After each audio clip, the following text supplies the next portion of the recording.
before a professional, as a parent, how did you come to realize that there is untapped potential among among children, teens, and adults with autism? My son had a lot of struggles earlier on in his first few years.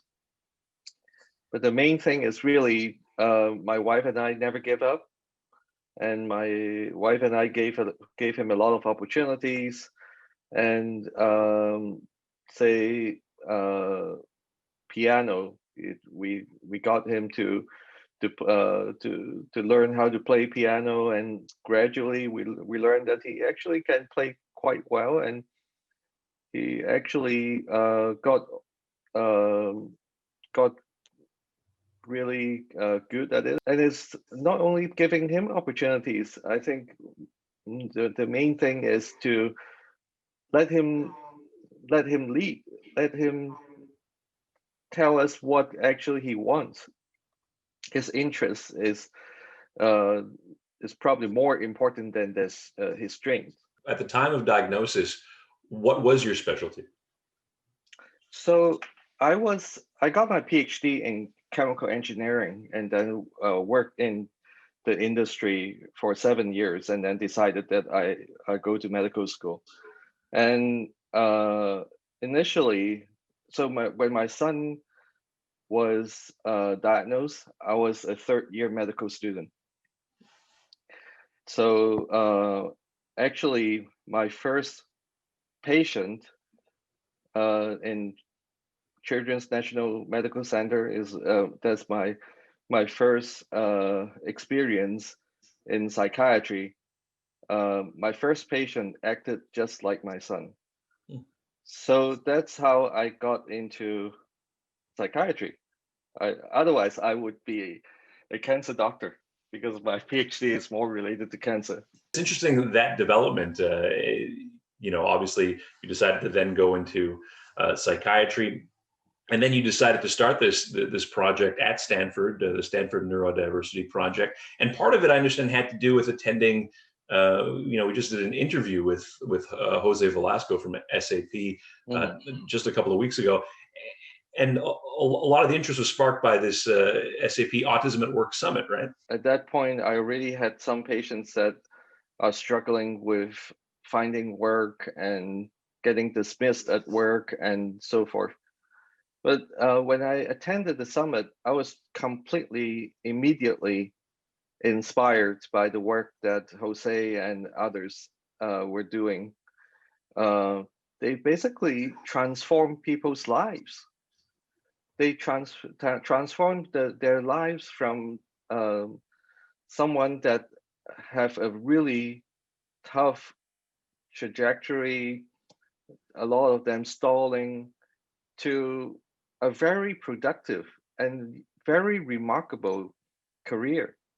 So at that point, I was saying, well, this is really, really good.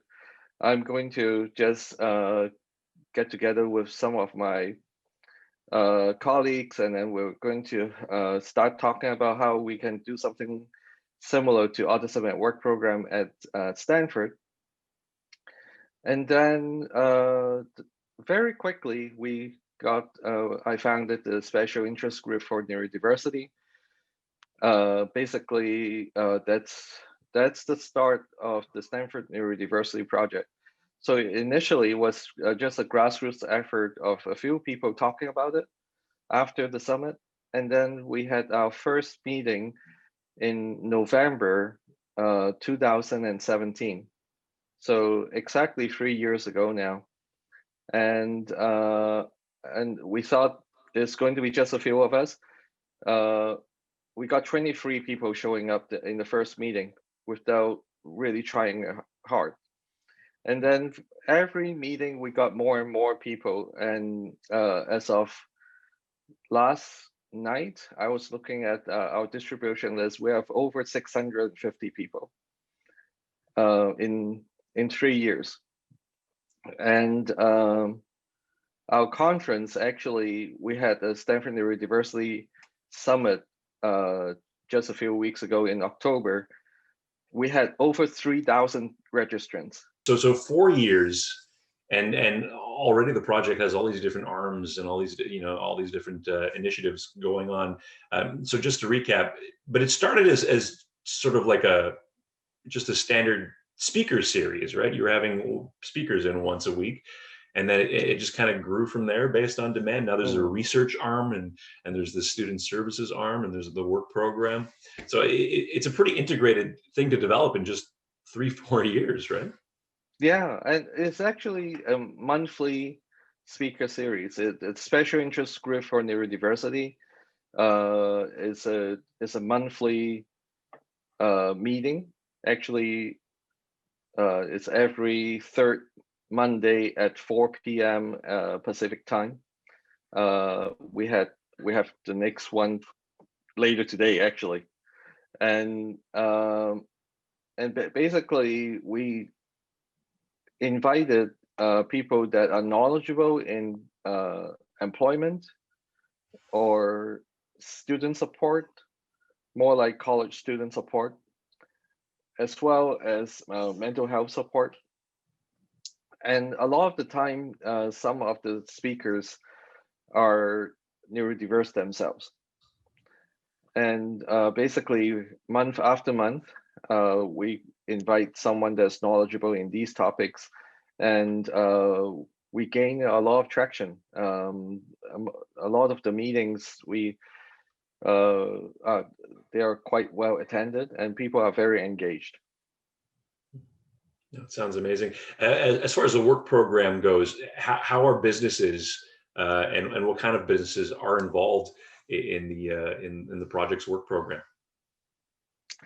Yeah, so in the beginning, we thought we're going to start with Stanford, and gradually we'll grow out of Stanford, because we probably want to do that anyways, because we want to have positive influence to our neighbors just down the street, since we are already in Silicon Valley. So a lot of the jobs initially we conceptualize as probably related to computer science, like information technology. That's kind of like the norm for a long time. However, we recognize that people on the spectrum have a lot of different interests. They can be interested in something that's completely unrelated to IT. So we definitely don't want to pigeonhole the effort that we are providing. And we work with companies that, I mean, in addition to the IT companies, the university IT department within our university, we also work with other departments within Stanford. We got someone hired in the School of Medicine, doing wet lab. So basically, she runs biology experiments in the lab. We also start working with other companies, other organizations that have various different positions, like financial positions. We start working with companies that are wanting to hire people that are not requiring college degrees. So we're in the midst of really sorting a lot of these out. Before the summit, we were really active talking with companies, probably talking with 10, 15 companies. And after the summit last month, we got, like, I think at least 45 companies interested in what we're doing. So we're still in the midst of trying to figure out exactly what kind of jobs are available. And just a little plug, in January 21st and 22nd, right after the presidential kind of transition, we will have 2 days of job fair and reverse job fair. and our goal is to get involved somewhere around 300 job seekers. And so far, we have about 45 companies wanting to participate. That's one of the most interesting things. This neurodiverse job bank that you're developing, and I'm curious, when you search for companies to work with, what exactly defines, in your view, a neurodiversity friendly work environment? That's a great question. The most important thing is to know that the team that's in this workplace are embracing neurodiversity. So we need to know that they are trained about neurodiversity, and we need to know that they are really acknowledging the strengths of people on the spectrum. We don't want this effort to be like charity, or we don't want it to be only about addressing social justice. It is addressing social justice, but it is also about bottom line.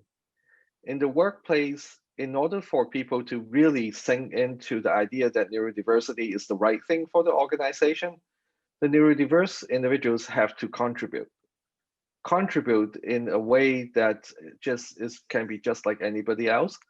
In some cases, it's even much more than just everybody else. In some cases, there are a lot of innovation. Um, so basically, we don't want this to be an effort only to get people jobs, only to be able to have the opportunity to work. We want to make sure that there is a true sense of getting the neurodiverse individual to the organization and have people wanting to have that. And a lot of the companies that are successful in having like SAP or Microsoft, they would really say that the morale of the group usually increase when they have neurodiverse individuals working in their midst.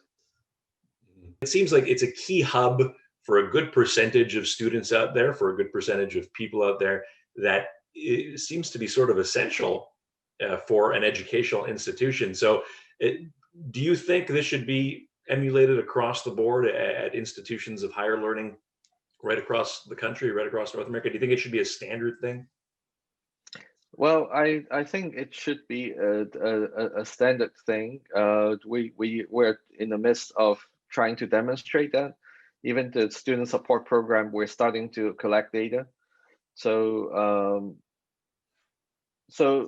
I don't think I am biased. I think when we are talking about diversity is just a good thing, and neurodiversity is a invisible kind of diversity. It's a little bit harder for us to completely embrace. Unlike racial diversity, we can appreciate people's skin color very easily, but for people that are neurodiverse, it is not as easy. And in order to actually make it happen, it has to be more deliberate. And I mean, uh, this is kind of to add on to your question. Of course, this is really the right thing to do. There are so many people on the spectrum. There are at least 5.4 million people on the spectrum, um, just in our country, and the special initiatives are providing just about maybe in the order of 1,000 or 2,000 positions for people on the spectrum. There's so much more that needs to be done, and it has to start really from the college level to really get people to really believe that they can really help the students to find their first internship position, find their first opportunity to work on campus. All of that, if you are doing that, that prepares the students to be able to get into the workforce. And even when the company may not have a formal program, when the students are prepared, it's going to give themselves the avenue to get into the workforce. And especially if the university is willing and able to create bridges, getting the neurodiverse students to be in internship positions in companies. Maybe the companies will figure out that these students are really talented and they want to just get them a job after they graduate. All right. What a fascinating problem. I'm sitting here and in the back of my mind, I'm thinking about how I will be reaching out to universities in Montreal to sort of attempt to emulate what Stanford's doing. It's just an incredible thing that you're doing. And thank you so much, Dr. Fung, for speaking to us about it today. You're so welcome.